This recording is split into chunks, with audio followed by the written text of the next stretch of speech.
ചേരുന്നുണ്ട്. നവമി, ഇന്ന് നെടുമ്പാശ്ശേരിയിലെത്തിയത് 45 പ്രവാസികളാണ്.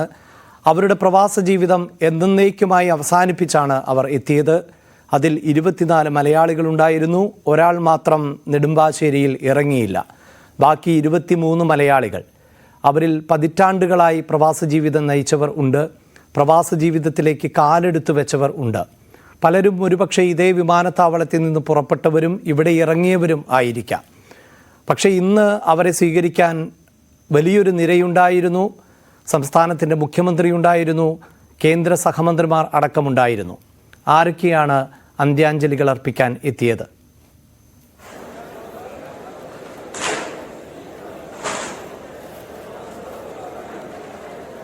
അഭിലാഷ്, ഒരു വിമാനം ഈ നെടുമ്പാശ്ശേരി എയർപോർട്ടിൽ വരുമ്പോൾ അല്ലെങ്കിൽ ഇവിടുന്ന് പറന്നു വരുമ്പോൾ അതിൽ നിറയെ സ്വപ്നങ്ങളും പ്രതീക്ഷകളും ആഗ്രഹങ്ങളും ഒക്കെ ആയിട്ടുള്ളവരായിരിക്കും ഇവിടെ വരുന്നവരായിക്കോട്ടെ. തങ്ങളുടെ ബന്ധുക്കളെ അല്ലെങ്കിൽ തൻ്റെ മകനെ, തങ്ങളുടെ ഭർത്താവിനെ, സഹോദരനെ ഒക്കെ യാത്ര അയച്ച് ആ ഒരു വേർപാടിൽ മടങ്ങുന്നവരായിരിക്കും. അങ്ങനെ ഒരുപാട് വ്യത്യസ്തമായിട്ടുള്ള കാഴ്ചകളാണ് നമ്മൾ ഈ വിമാനത്താവളത്തിൽ വരുമ്പോൾ കാണുന്നത്. ഇവിടെ എത്തുന്നവരായിക്കോട്ടെ, അവരുടെ അച്ഛനെ കാണുന്നതിൻ്റെ സന്തോഷം അല്ലെങ്കിൽ സഹോദരനെ കാണുന്നതിൻ്റെ സന്തോഷം, അങ്ങനെ പല സന്തോഷങ്ങളും ദുഃഖങ്ങളും ഒക്കെ നിറയുന്ന ഒരു സ്ഥലത്ത് പക്ഷേ ഇന്ന് ഈ വിമാനത്താവളത്തിൽ ആകെ ദുഃഖം മാത്രമേ ഉള്ളൂ.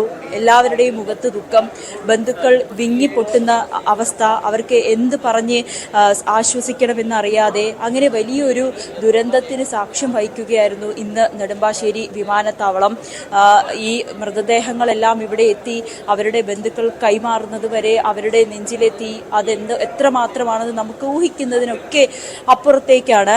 തമിഴ്നാട് സ്വദേശികളുടെ അടക്കം മൃതദേഹം, കർണാടക സ്വദേശിയുടെയും ഒക്കെ മൃതദേഹം ഇവിടെ കൊണ്ടെത്തിച്ചപ്പോൾ അവരൊക്കെ എന്ത് പറഞ്ഞ് ആശ്വസിക്കണമെന്നറിയാതെ അല്ലെങ്കിൽ എന്ത് പറയണമെന്നറിയാത്തൊരു അവസ്ഥയിലേക്ക് നിന്ന കാഴ്ചയാണ് നമ്മൾ ഇന്നത്തെ ദിവസത്തിന് സാക്ഷ്യം വഹിച്ചത്. എന്തായാലും ഈ മൃതദേഹങ്ങളെല്ലാം കേരളത്തിൽ ഉള്ള മലയാളികളുടെ മൃതദേഹങ്ങളെല്ലാം അവരവരുടെ വീടുകളിലേക്ക് കൊണ്ടുപോയിട്ടുണ്ട്.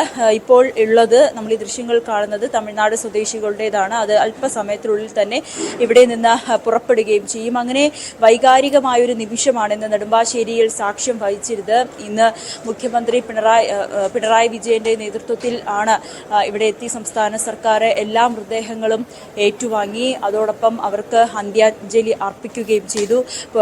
പോലീസ് ഉദ്യോഗസ്ഥർ എല്ലാവരും, ജനപ്രതിനിധികൾ എല്ലാവരും തന്നെ ഇവിടെ കൃത്യസമയത്ത് എത്തും. യാതൊരു ബുദ്ധിമുട്ടും കൂടാതെ അവർക്ക് മൃതദേഹം ആംബുലൻസിലേക്ക് എടുത്തു വെച്ച് അവരുടെ വീട്ടിലേക്ക് പോകുന്നത് വരെയുള്ള എല്ലാ സൗകര്യങ്ങളും ഒരുക്കി കൊടുത്തു മുഖ്യമന്ത്രി.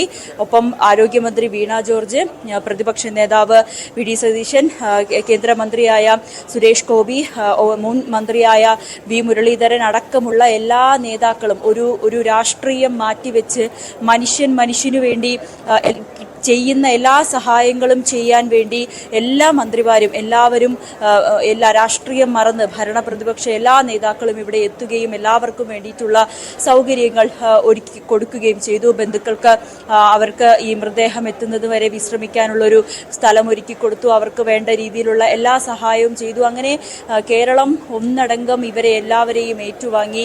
ഇവരുടെ മൃതദേഹങ്ങൾ ഇനി വീട്ടിലെത്തുമ്പോൾ എന്തായിരിക്കും ആ വീട്ടുകാരുടെ അവസ്ഥ, ആ കുടുംബത്തിൻ്റെ അവസ്ഥ, മകനെ കാത്തിരുന്ന അച്ഛനും അമ്മയ്ക്കും ആ മകൻ്റെ ഒരു ചേതന അറ്റ ശരീരം കാണുമ്പോൾ എങ്ങനെയായിരിക്കും അവർ ആ ഒരു നിമിഷത്തോട് പ്രതികരിക്കുക എന്നതൊക്കെ നമുക്ക് ഊഹിക്കുന്നതിനുമൊക്കെ അപ്പുറത്തായിരിക്കും. എന്തായാലും കേരളം അവരെ ഏറ്റുവാങ്ങി. കേരളം ഒന്നടങ്കം എല്ലാ ജനങ്ങളും അവർക്കൊപ്പം തന്നെ നിന്നു.